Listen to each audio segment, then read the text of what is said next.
తెలంగాణ రాష్ట్రంలోని ఒంటరి మహిళలకు అట్లాగే వితంతువులకు ఒక గుడ్ న్యూస్ అని చెప్పుకోవచ్చు. ఎందుకంటే వాళ్ళందరికీ కూడా ఆగస్టు 15వ తారీఖు నుంచి అంటే కొత్త పెన్షన్లు అయితే ఇవ్వాలని చెప్పేసి ప్రభుత్వం డిసైడ్ చేసింది. దానికి సంబంధించి మంత్రి సీతక్క గారు నిన్న క్లారిటీ ఇచ్చిర్రు. హైయెస్ట్ ప్రియారిటీగా మిగతా పెన్షన్ల కంటే ముందు వితంతువులకు ఈ ఒంటరి మహిళలకు అయితే పెన్షన్ వచ్చే అవకాశం అయితే కనబడుతుంది. దానికి సంబంధించిన వార్త ఇక్కడ మనం చూడొచ్చు. ఆగస్టు 15 నుంచి కొత్త పెన్షన్లు రాష్ట్ర మంత్రి సీతక్క కీలక ప్రకటన. ఒంటరి మహిళలు వితంతువులకు శుభవార్త అని చెప్పేసి కూడా మనం చూడొచ్చు. సో రాష్ట్ర వ్యాప్తంగా అందరికి కూడా ఆగస్టు 15 తారీఖు దాకా తర్వాత పెన్షన్లు వచ్చే ప్రక్రియ అయితే కొనసాగబోతుంది, మొదలు కాబోతుంది. మరి ఈ లోపలనే దరఖాస్తు తీసుకుంటారా రేపటి నుండి, లేకపోతే ఆగస్టు 15 తారీఖు నుంచి ప్రారంభం అయితే అనేది ఇంకా క్లారిటీ రాలేదు. రాగానే మీకు అప్డేట్ ఇస్తాం. తెలంగాణ రాష్ట్రంలోని ఒంటరి మహిళలకు అట్లాగే వితంతువులకు ఒక గుడ్ న్యూస్ అని చెప్పుకోవచ్చు. ఎందుకంటే వాళ్ళందరికీ కూడా ఆగస్టు 15వ తారీఖు నుంచి అంటే కొత్త పెన్షన్లు అయితే ఇవ్వాలని చెప్పేసి ప్రభుత్వం డిసైడ్ చేసింది. దానికి సంబంధించి మంత్రి సీతక్క గారు నిన్న క్లారిటీ ఇచ్చిర్రు. హైయెస్ట్ ప్రియారిటీగా మిగతా పెన్షన్ల కంటే ముందు వితంతువులకు ఈ ఒంటరి మహిళలకు అయితే పెన్షన్ వచ్చే అవకాశం అయితే కనబడుతుంది.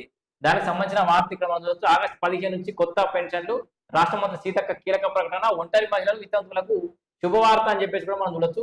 సో రాష్ట్ర వ్యాప్తంగా అందరికి కూడా ఆగస్టు 15 తారీఖు దాకా తర్వాత పెన్షన్లు వచ్చే ప్రక్రియ అయితే కొనసాగబోతుంది, మొదలు కాబోతుంది. మరి ఈ లోపలనే దరఖాస్తు తీసుకుంటారా రేపటి నుండి, లేకపోతే ఆగస్టు 15 తారీఖు నుంచి ప్రారంభం అయితే అనేది ఇంకా క్లారిటీ రాలేదు. రాగానే మీకు అప్డేట్ ఇస్తాం. తెలంగాణ రాష్ట్రంలోని ఒంటరి మహిళలకు అట్లాగే వితంతువులకు ఒక గుడ్ న్యూస్ అని చెప్పుకోవచ్చు. ఎందుకంటే వాళ్ళందరికీ కూడా ఆగస్టు 15వ తారీఖు నుంచి అంటే కొత్త పెన్షన్లు అయితే ఇవ్వాలని చెప్పేసి ప్రభుత్వం డిసైడ్ చేసింది. దానికి సంబంధించి మంత్రి సీతక్క గారు నిన్న క్లారిటీ ఇచ్చిర్రు. హైయెస్ట్ ప్రియారిటీగా మిగతా పెన్షన్ల కంటే ముందు వితంతువులకు ఈ ఒంటరి మహిళలకు అయితే పెన్షన్ వచ్చే అవకాశం అయితే కనబడుతుంది. దానికి సంబంధించిన వార్త ఇక్కడ మనం చూడొచ్చు. ఆగస్టు 15 నుంచి కొత్త పెన్షన్లు రాష్ట్ర మంత్రి సీతక్క కీలక ప్రకటన. ఒంటరి మహిళలు వితంతువులకు శుభవార్త అని చెప్పేసి కూడా మనం చూడొచ్చు. సో రాష్ట్ర వ్యాప్తంగా అందరికి కూడా ఆగస్టు 15 తారీఖు దాకా తర్వాత పెన్షన్లు వచ్చే ప్రక్రియ అయితే కొనసాగబోతుంది, మొదలు కాబోతుంది. మరి ఈ లోపలనే దరఖాస్తు తీసుకుంటారా రేపటి నుండి, లేకపోతే ఆగస్టు 15 తారీఖు నుంచి ప్రారంభం అయితే అనేది ఇంకా క్లారిటీ రాలేదు. రాగానే మీకు అప్డేట్ ఇస్తాం.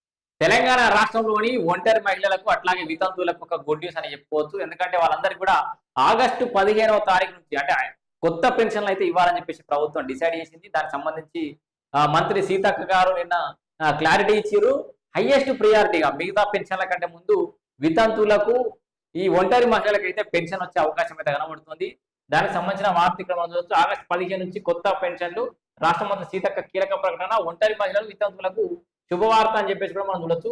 సో రాష్ట్ర వ్యాప్తంగా అందరికి కూడా ఆగస్టు 15 తారీఖు దాకా తర్వాత పెన్షన్లు వచ్చే ప్రక్రియ అయితే కొనసాగబోతుంది, మొదలు కాబోతుంది.